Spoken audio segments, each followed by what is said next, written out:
Yine bir Müslüman doğumunun soruğu namaz arada men vesvese bolýanlypdyr da.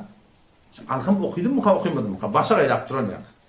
Palana etdim mi etmedi. Fark etmeýär, fakat alhamın da gurunda kağıt var ettehiyyatı hakkında goýar. Bizim Türkmenler ettehiyyatı diýer. Ettehiyyatı da bilýär. Ettehiyyatı diýer. Bir okuyan ettehiyyatı diýer ki.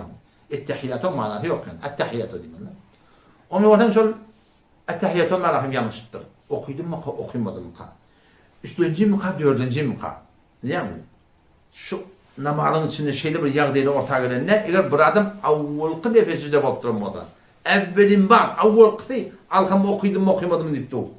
Awwalky defedi ettehiyyatını 2-nji rekatda okudum mu okumadım diýipdi o da. Ol adamlar şu duranjy ýerine assalamu alaykum we rahmetullah, assalamu alaykum namazyn pozmaly, namazy başladan başlamaly.